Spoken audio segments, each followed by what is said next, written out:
Hey, you beautiful listeners listening out there. I suppose that's what you do.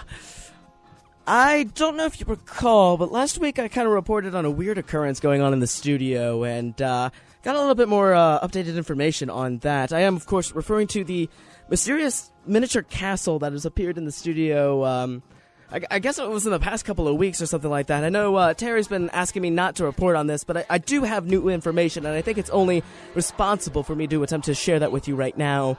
I don't know if you've heard this particularly, but a number of things have been going missing in the studio. You know, really weird little things right there. I've heard some students, they've accidentally brought snacks in and that sort of thing, and when their back was turned, they've just gone up and gone missing.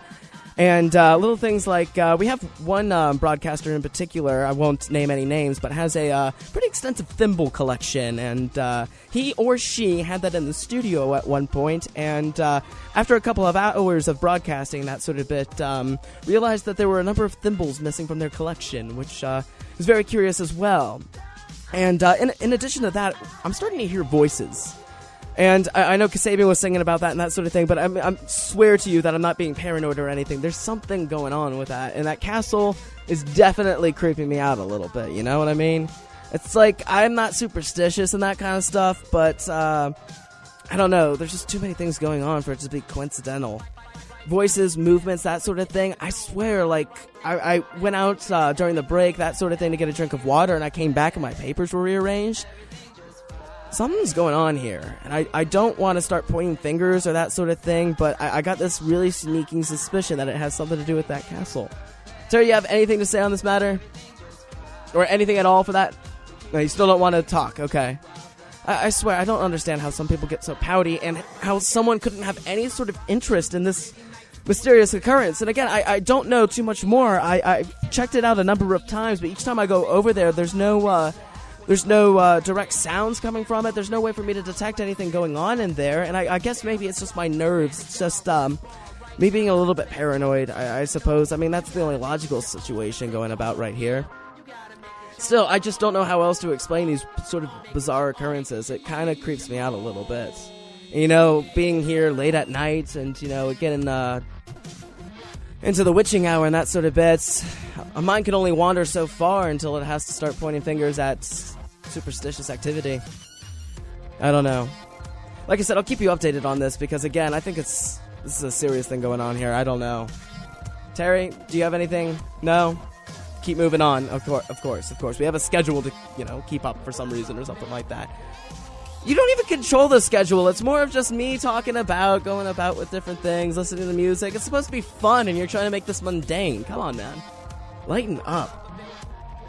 Alright, well, I did have one fun thing happen to me over the break that I wanted to share with you tonight. I'm not sure if you're familiar with the book titled 100 Facts About Pandas, but it's a truly extraordinary book, and it lists so many facts that I didn't actually know about pandas. And I'll be honest with you, before getting possession of this book, I had almost no knowledge about pandas, as I found out later on. I mean, it's just amazing the kind of stuff that you don't know about, and all of a sudden can just pick up without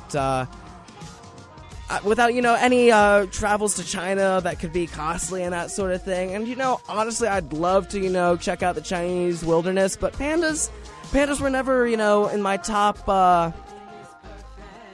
to-do list things going on over at China.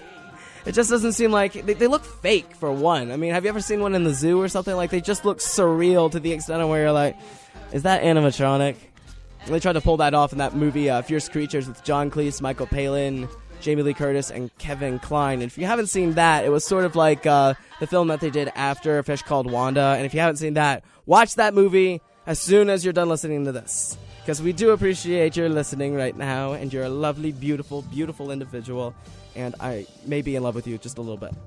That being said, though, I would like to share some of these panda facts, because, again, it's quite extraordinary.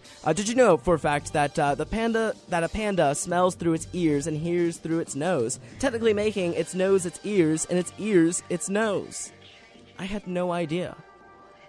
And we have other situations going about, like if a panda gets struck by lightning, its black hair turns white and its white hair turns black. And these unlucky bears are known as negative pandas. And if a bear is unfortunate to be struck by lightning twice, because that does happen, that whole, mannerism, ooh, lightning doesn't strike twice, yeah, it does. I don't know who decided to tell people that. Like, maybe it was like, oh, man, you got struck by lightning last week. I feel really bad, man. You look terrible. At least it only strikes once, right? That sort of bit. It was sort of like a phrasing of optimism, thrown towards lightning victims. I'm sure that's where it comes from. But that being said, if a bear is unfortunate to be struck twice, it reverts back to its original colors and is then known as a double negative panda or just a panda. And again, these are just facts that I had no idea about. And so obviously I wanted to get a copy to get more information about pandas and that sort of thing right here. And I was checking out one particular review on Google UK, because this is where the book is published from, so you don't actually have to go over there, but sometimes I like to check out the British prices and that sort of bit, see what's available. Don't make the mistake of buying DVDs on Amazon UK, though, because that doesn't necessarily work, and it can be a nightmare when you get it in the mail and then you realize your DVD player doesn't use that region of DVDs. I can explain that, but it's really not that interesting. That being said, though, Brooksy provided me with this review, and I took it to heart after a while, realizing that I may be getting in over my head with these panda facts right here. He claimed that he bought this book for his son so that he could complete a project on pandas for school. His reasoning being that the short, sharp facts would help him quickly through and get this accurate portrayal of pandas for his project, but he was absolutely wrong. He continues in saying, this book is full of made-up facts plucked from the deepest and darkest depths of the author's imagination, probably while he was smoking a drugs pipe. My son took all of them as gospel, completed the project, and handed it all in to his teacher. Now he's in the remedial class writing on round paper with a pencil wrapped in a sponge. He took a plastic pair of scissors and nearly got suspended. Now, my kid's future is ruined, my wife has left me, and I'm living in a car, eating out-of-date pot noodles. Thanks, David O'Dougherty. You've wrecked everything for me. On the upside, my boy has a project on sharks coming up, and I've seen a shark book on Amazon, which might get him the grade that he deserves, so he can show his teacher, and my ex-wife, that we're not idiots. David O'Dougherty, if you don't know, is a comedian from Dublin. Quite hilarious individual, but absolutely insane. And he did actually, in fact, write a 100 Facts About Sharks book. 100 Facts About Sharks. No, I said that right. Never mind. And I personally, I love the Sharks book a little bit better. Personally, it's just one of those things. I think sharks are awesome. And I don't know. There's something like really cool about their presence. And so I don't know, when you try to put a silly notion on something like sharks where it's supposed to be creepy and everything, I just think it's brilliant. Like, for instance, the ocean's rarest shark is the fax machine shark, so called because of its distinctive nose and beeping noise it sometimes makes when it swims. The animals were more common during the 1990s, but stocks have declined sharply in the new millennium. See, where do you get this? Where do you get these ideas? Oh, this is one of my personal favorites, though. Steven Spielberg's feature film, Jaws, was never released in Greece. As a result, the sharks are not feared in this country, but are an integral part of Greek tourism industry. It's estimated that 25% of Greek tourism revenue comes from sharks, including shark rides, shark petting, and shark taxis. On the island of Corfu, Christmas presents are delivered not by Santa Claus, but Ozzy, the great white shark of generosity. And they're fairly cheap and a wonderful thing to place on your coffee book to see how gullible your friends are. And I'm pretty sure that my flatmate Jamie is listening right now. And I would wholeheartedly like to admit to everyone who's listening out there that she took the Panda book as a little bit of gospel at first. It took her a couple of pages before she caught on that these facts may or may not be true.